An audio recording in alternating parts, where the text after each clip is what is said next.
A, पुनः पनि किनपिटको वेबसाइटमा स्वागत छ। अब भने हामी ग्यालरी भन्ने अप्सन बारे सिक्नेछौँ। यहाँनिर ग्यालरी भन्ने अप्सन धेरै ठाउँमा प्रयोग भएको छ, त्यही भएर यसलाई मजाले सिक्न आवश्यक छ। जस्तै ग्यालरी होम पेजमै पनि लेटेस्ट एक्टिभिटिज भनेर पनि यहाँनिर देखिएको छ। यहाँनिर त्यसै गरी ग्यालरी अप्सनमा हेऱ्यौँ भने हामीले यहाँ पनि फेभरेट एक्टिभिटिज भन्ने, संस्थाका गतिविधि भन्ने लगायत थुप्रै अप्सनहरू छन्। यसको लागि हामीले यसलाई अद्यावधिक गर्नका लागि नयाँ ग्यालरीहरू थप्नका लागि यहाँनिर ड्यासबोर्डमा देख्न सक्छौँ ग्यालरी भन्ने अप्सन छ। ग्यालरी भन्ने अप्सनमा क्लिक गर्यो भने यहाँनिर ग्यालरीको लिस्टहरू छ।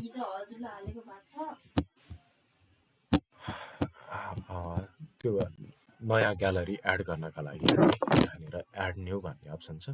यसैमा क्लिक गरेर नयाँ ग्यालरी एड गर्न सक्छौँ।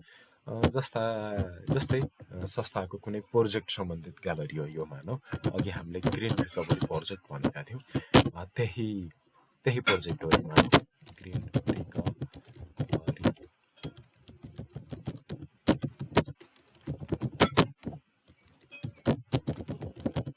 प्रोजेक्ट यसरी टाइटल लेखेका छौँ। यहाँ पनि हामीले नेपालीमा ग्रिन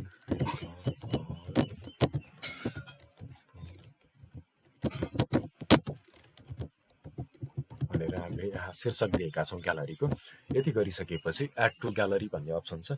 यो अप्सनमा क्लिक गरेर यसरी हामीले सम्बन्धित प्रोजेक्टको वा सम्बन्धित ग्यालरीका तस्बिरहरू यसरी हामीले अपलोड पनि गर्न सक्छौँ।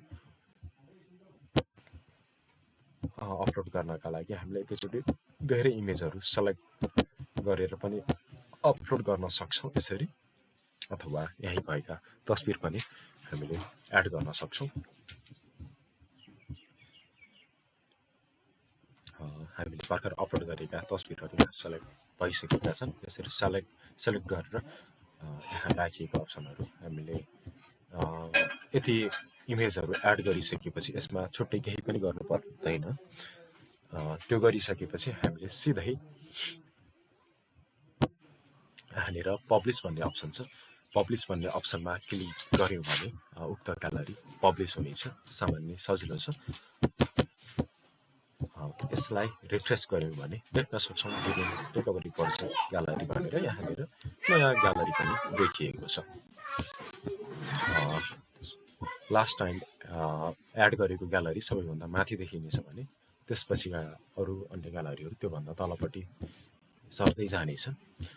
यदि कुनै ग्यालरी फेरबदल गर्नुपर्नेछ भने हामीले यसरी एडिट अप्सनमा क्लिक गरेर इमेजहरू यसरी डिलिट गर्न सक्छौँ, अथवा नयाँ पुनः यही एड टु ग्यालरी अप्सनमा गएर एड पनि गर्न सक्छौँ। यसमा एउटा इम्पोर्टेन्ट कुरा के छ भने यो ग्यालरी अप्सनभित्र अद्यावधिक गर्नका लागि समस्या छैन। त्यसमा नर्मल्ली ग्यालरी एड गर्यो भने यहाँनिर देखिहाल्नेछ। तर यहाँनिर गृह पृष्ठमा भएको किनफिट लेटेस्ट एक्टिभिटिज भन्ने अप्सनमा भएको ग्यालरी अद्यावधिक गर्नका लागि हामीले प्रत्येकचोटि यहाँनिर अलरेडी बनाइएको फेभरेट एक्टिभिटिज भन्ने अप्सन छ। यसमा गएर हामीले ग्यालरीहरू फेरबदल गर्नुपर्ने हुनेछ। यो पनि अनिवार्य गर्नुपर्ने हुन्छ यदि यसमा भएका सामग्रीहरू परिवर्तन गर्नका लागि। यति गरेपछि ग्यालरी भन्ने अप्सन हामी प्रयोग गर्न सक्नेछौँ।